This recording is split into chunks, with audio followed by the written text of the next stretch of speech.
সবাই কেমন আছেন? আশা করি আল্লাহর অশেষ রহমতে খুব ভালো আছেন। আমিও আলহামদুলিল্লাহ ভালো আছি। তো আজকের রেসিপি একেবারে সিম্পল একটা রেসিপি। ইন্ডিয়ানরা বলে রসুন ফ্রাই আর পাকিস্তানিরা বলে লাসুন চটকারা, মানে রসুনের চটপটা। তো যাই হোক, যেটাই বলুন না কেন আমরা তো রসুন ভাজাই বলবো, তাই না? তো আজকে আমি এখানে রসুন ভাজার জন্য হাফ কিলো রসুন ছিলে কেটে ধুয়ে পানিটা ঝরায় রাখছি। এখন একেবারে সহজ কাজ। এই যে এখন একটা ফ্রাই প্যান বসাই দিছি চুলাতে। এখন এখানে দিয়ে দিব আমি 4 চামচের মতো সরিষার তেল। বিসমিল্লাহির রহমানির রহিম। আর যখনই এই রসুনটা ভাজবেন তখন আপনারা চেষ্টা করবেন এরকম সরিষার তেল দিয়ে ভাজার জন্য। এখন আমি রসুনগুলা দিয়ে দিব। বিসমিল্লাহির রহমানির একদম মিডিয়াম আছে রসুনগুলা ভেজে নিব। রসুনগুলা কিন্তু পোড়া যাবে না। রসুনগুলা যখনই ভাজবেন যাতে না পড়লে কিন্তু আপনারা সেই অথেন্টিক যে রসুন ফ্রাই বা রসুন ভাজা বা লসুন চটকারা যাই বলি না কেন টেস্টটা পাবেন না। তো প্লিজ আমার ভাই বোনেরা অবশ্যই বাসায় এই ইউনিক রেসিপিটা ট্রাই করবেন, করে গরম ভাতের সাথে খেয়ে দেখবেন। আশা করি ইনশাল্লাহ ভালো লাগবে, নিরাশ হবেন না। আর যারা ফেসবুক পেজ থেকে দেখতেছেন তারা আমার পেজটাকে লাইক শেয়ার কমেন্টস করে দিবেন। আর যারা আমার ইউটিউব চ্যানেলের দর্শক তারা অবশ্যই আমার চ্যানেলটাকে সাবস্ক্রাইব করবেন, লাইক করবেন, শেয়ার করবেন এবং কমেন্টস করবেন। Please please please. এখন আমি একদম মিডিয়াম আছে চুলার আঁচটা রেখে রসুনগুলা ভেজে নিব।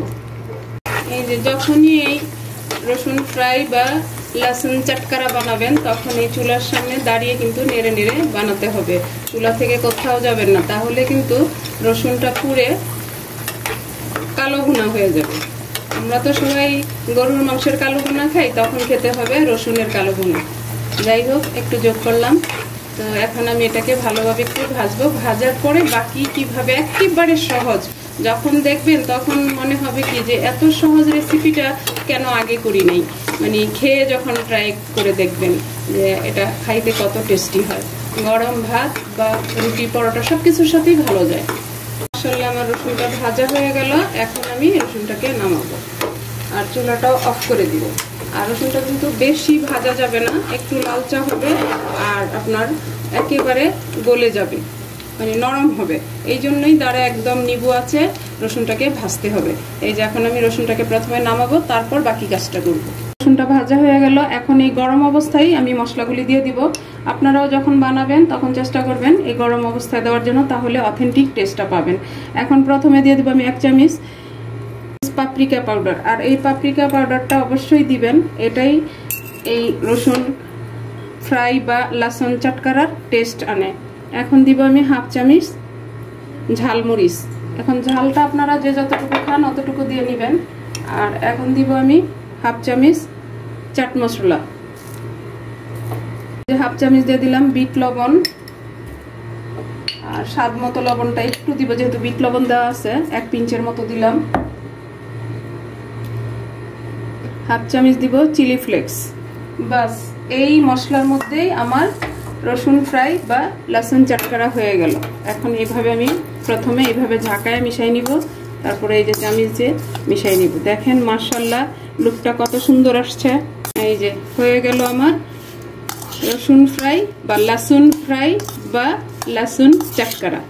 তো আপনারা অবশ্যই বাসায় ট্রাই করে দেখবেন। আর যারা খাইছেন তারা তো জানেন এটার টেস্টটা কেমন। দেখেন মাশাআল্লাহ লুকটা কি সুন্দর। এটা সবচেয়ে বেশি ভালো লাগে খিচুড়ির সাথে। এখন আমি আপনাদেরকে একটা রসুন দেখাই কতটুকু নরম, দেখেন একেবারে সফট। এখন আমি এই রসুন ফ্রাইটা একটু সার্ভ করে নেই। সার্ভ করে আপনাদের সাথে শেয়ার করতেছি যে কিভাবে আমি টেবিলে দিলে ভালো লাগবে, তাই না? আপনারাও আমাকে কমেন্টসে জানাবেন। এই যে এরকম একটা বাটি নিয়ে নিলাম। এখন আমি আমার এই রসুন ফ্রাইটা ঢেলে দিব। দেখেন মাশাআল্লাহ টেবিলে এটা থাকলে প্রথমে এটাতেই চোখটা পড়বে যেটা কি আগে খেয়ে দেখি।